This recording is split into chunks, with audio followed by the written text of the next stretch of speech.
कधीच नाही चुकणार तुमचे फेवरेट टीव्ही शोज झी5 सोबत, तेही एकदम फ्री। एवढं मार की मिस्टरला नको कधी हा मारीला।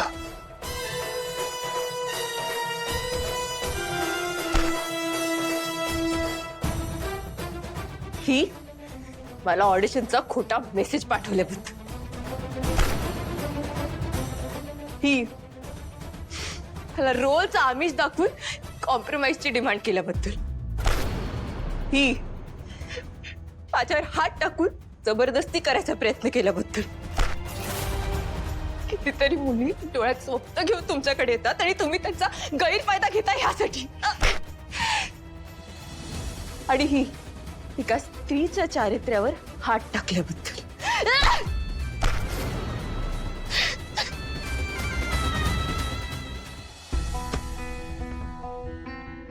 अरे हे माझ्या बायकोला रडवल्याबद्दल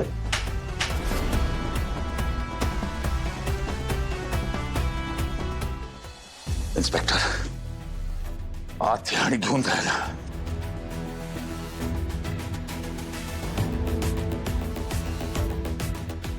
चल रे हवलदार, घेऊन जायला।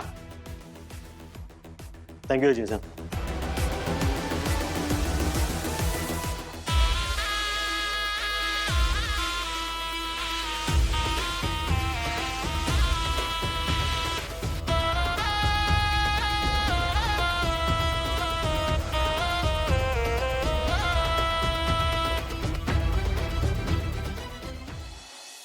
नाही लीला, रडू नको, नाही रडायचं ना ना। अगं शांत हो बाळा, हुशार आहेस ना तू। हा माझ्याकडे बघ, माझ्याकडे बघ, डोळे पुस, रडायचं नाही। विकृत माणसं असतात, विकृत। या अशा वाईट विकृत मानसिकतेच्या माणसांना ना स्त्रिया म्हणजे आपली खाजगी मालमत्ता वाटते का?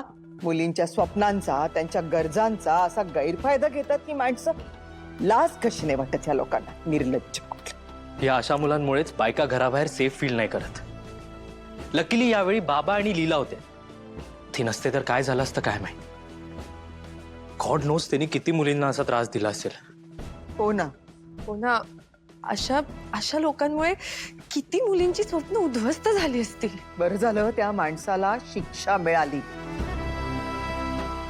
खूप बरं झालं। लीला घाबरायचं नाही, आता तू नवीन उमेदीने, नवीन जोशाने पुढच्या ऑडिशन्सची तयारी करायची, ठीक आहे? नाही नाही आजी, हा? हे सगळं ऐकल्यानंतर मला असं वाटतं की लीला आईनी आता ऑडिशन वगैरे द्यायलाच नको, या फील्डचा विचारच करू नये। हो ना, एकतर लोक आधीच या फील्ड बद्दल काय काय बोलतात, त्या फील्डमुळेच आज काय काय घडलंय, त्यापेक्षा नकोच ते फील्ड।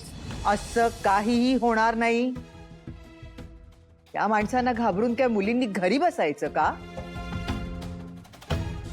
त्यात त्यांची काही एक चूक नसताना ज्याची चूक होती त्याला शिक्षा मिळाली।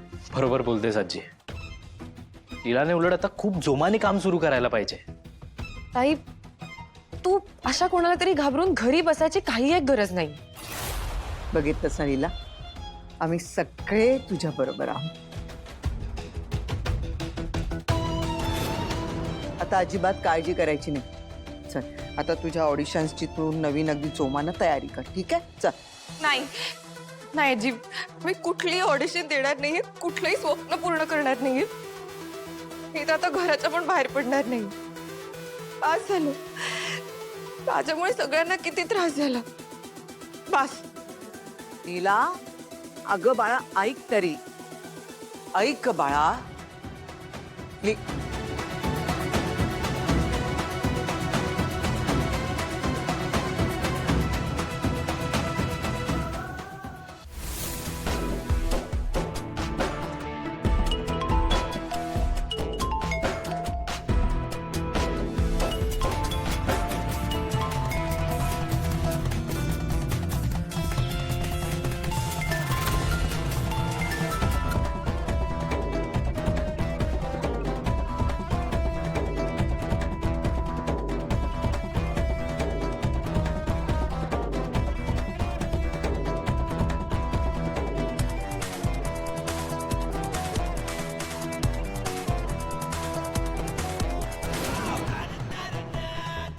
सॉरी भावेश, माझं एकदा का काम झालं की मी त्या माणसाशी संबंध ठेवत नाही.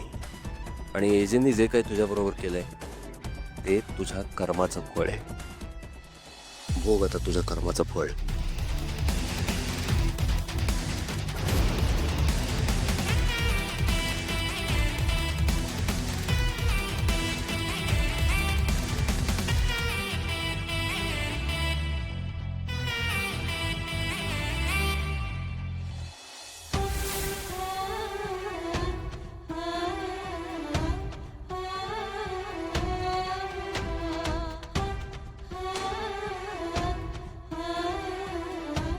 अभि, मला माहितीये तुम्ही आता मला काय सांगणार.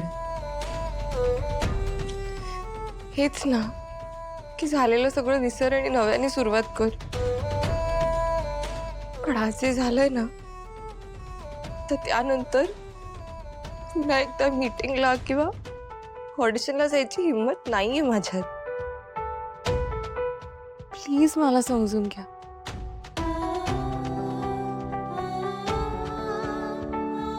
मीरा, मला कळतंय, तुला काय फील होत आहे. पण एक सांगू, असं करून ना तू त्या नालायक माणसाला जिंकवतेस.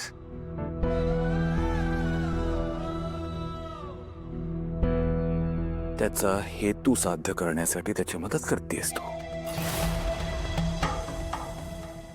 बरं, मला एक सांग, ही का तुझी पहिली ऑडिशन होती आयुष्यातली? तुला याआधी कधी असा अनुभव आलाय? नाही. याचा अर्थ हा की इंडस्ट्रीमध्ये जशी वाईट लोक असतात तशीच चांगली लोक असतात, राईट? म्हणजे आपण सगळे चांगले एक्सपिरियन्सेस लक्षात ठेवायचे आणि वाईट एक्सपिरियन्सेस विसरून जायचे.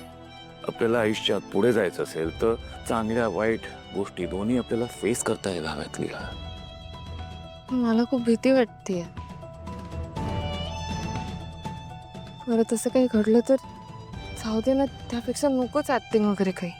लीला, मला सांग, ऍक्सिडेंटच्या भीतीने आपण रस्त्यावर चालणं सोडतो का? हे बघ, फ्युचरमध्ये काय होणार आहे आपल्याला कोणालाच कळत नसतं. पण जे काय होणार आहे ते तू एकट्याने फेस करू शकशील तेवढं स्वतःला स्ट्रॉंग बनव.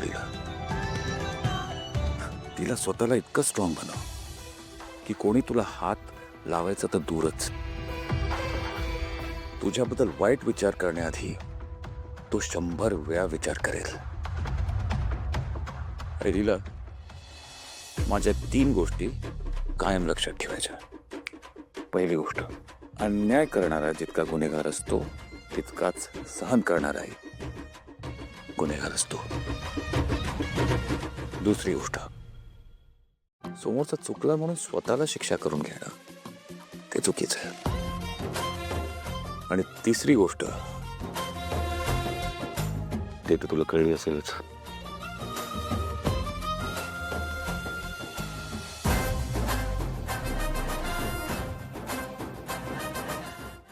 झी 5 ॲप डाउनलोड करा आणि पहा सर्व एपिसोड्स एकदम फ्री.